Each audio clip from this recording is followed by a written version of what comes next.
ശിവപ്രസാദം ജ്യോതിഷത്തിലേക്ക് എല്ലാവർക്കും സ്വാഗതം.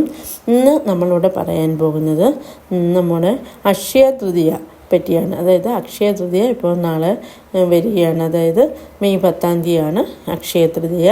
അതായത് എല്ലാ സൗഭാഗ്യങ്ങളും വീട്ടിലോട്ട് കൊണ്ടുവരുന്ന ഒരു ദിവസമാണ് അക്ഷയ തൃതീയ. അക്ഷയ തൃതീയ എന്ന് വെച്ചാൽ നമുക്ക് എന്തെന്ന് നമ്മൾ നല്ല കാര്യങ്ങൾ ചെയ്യുന്നുവോ അത് ഒരു അക്ഷയ പാത്രത്തിൽ എന്ന പോലെ നമുക്ക് സ്ഥിരമായിട്ട് നിൽക്കുന്നതായിരിക്കും.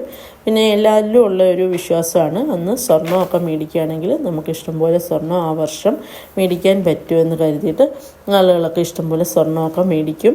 അപ്പം അത് ഓരോരുത്തരുടെ വിശ്വാസമാണ്. പക്ഷേ അതിലെല്ലാം ഉപരിയാണ് അക്ഷയ തൃതീയയിൽ സ്വർണ്ണമൊക്കെ എല്ലാവർക്കും ഒന്നും വാങ്ങാൻ പറ്റിയെന്ന് വരില്ല.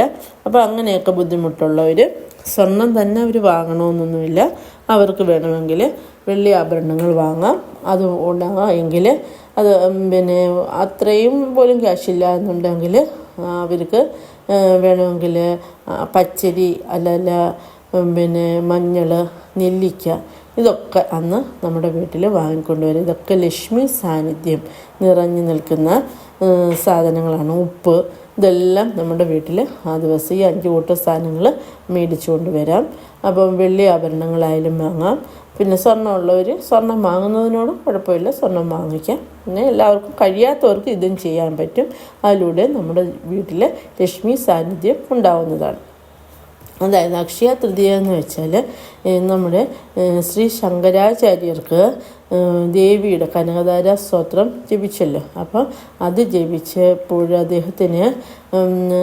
അദ്ദേഹം ഒരു ബ്രാഹ്മണ ഇല്ലത്ത് നിന്ന് ഭിക്ഷ യാചിച്ചപ്പോൾ അവിടെ അവർക്ക് അന്നത്തെ അവരുടെ കഷ്ടസ്ഥിതി കാരണം അവരുടെ ദാരിദ്ര്യം കാരണം അവർക്കൊന്നും കൊടുക്കാൻ കഴിഞ്ഞില്ല അവിടുത്തെ അന്തർജനത്തിന്. അപ്പോൾ അവർ ആകെ വിഷമിച്ചു. അപ്പോൾ ഭഗവാന് അദ്ദേഹത്തിന് കൊടുക്കാൻ ഭിക്ഷ യാചിച്ചപ്പോൾ തിരിച്ചൊന്നും കൊടുക്കാനില്ലല്ലോ എന്ന് അവിടുത്തെ അമ്മ യാചിച്ച് വിഷമിച്ച് അങ്ങനെ വിഷമിച്ചപ്പോൾ ലാസ്റ്റ് അവിടെ ഒരു നെല്ലിക്ക അവിടെ ആണ് ഭഗവാനായിട്ട് ശങ്കരാചാര്യർക്ക് കൊടുക്കുന്നത്.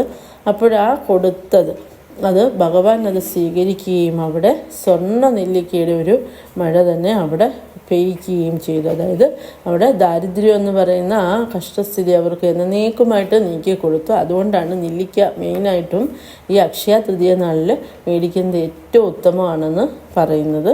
നമ്മുടെ വീട്ടിലുള്ള ദാരിദ്ര്യത്തെ എല്ലാം തന്നെ ദേവി അന്ന് നീക്കി തരുന്നതായിരിക്കും. അതുപോലെ കനകധാര സ്തോത്രമൊക്കെ ജപിക്കാൻ പറ്റുന്നവർ അത് ജപിക്കാൻ നോക്കുക. പിന്നെ കഴിവതും നമ്മൾ അന്നദാനങ്ങൾ ചെയ്യാൻ നോക്കുക. അതുപോലെ നമ്മൾ നല്ല അന്നത്തെ ദിവസം ഒരു 10 പേർക്കെങ്കിലും അന്നം കൊടുക്കാൻ നോക്കുക. അത് നമുക്ക് ഏറ്റവും വലിയ പുണ്യം തരുന്നതായിരിക്കും. പിതൃദോഷങ്ങളൊക്കെ ഉണ്ടെങ്കിൽ അതൊക്കെ മാറിക്കിട്ടുന്നതായിരിക്കും. എല്ലാവർക്കും സർവ്വ ഐശ്വര്യങ്ങളുണ്ടാവുന്ന ഒരു ദിവസമാണ് അക്ഷയ തൃതീയ. നമ്മൾ എന്ത് തന്നെ ആ ദിവസം സ്റ്റാർട്ട് ചെയ്താലും അതെന്നും തന്നെ നമുക്ക് നിലനിൽക്കുന്നതും ഏറ്റവും ഐശ്വര്യമുള്ളതുമായിരിക്കും. അപ്പോൾ ബിസിനസ്സൊക്കെ തുടങ്ങാൻ സ്റ്റാർട്ട് ചെയ്യുന്നവർ അന്ന് തുടങ്ങുന്നത് വളരെ ഉത്തമമായിരിക്കും ആ നാളിൽ. അതുപോലെ തന്നെ ദേവിയുടെ കനകധാര സ്തോത്രം ഒക്കുമെങ്കിൽ അത് ജപിക്കാൻ നോക്കുക. എല്ലാവർക്കും എല്ലാ ഐശ്വര്യങ്ങളും ഉണ്ടാവട്ടെ എന്ന് ആശംസിക്കുന്നു.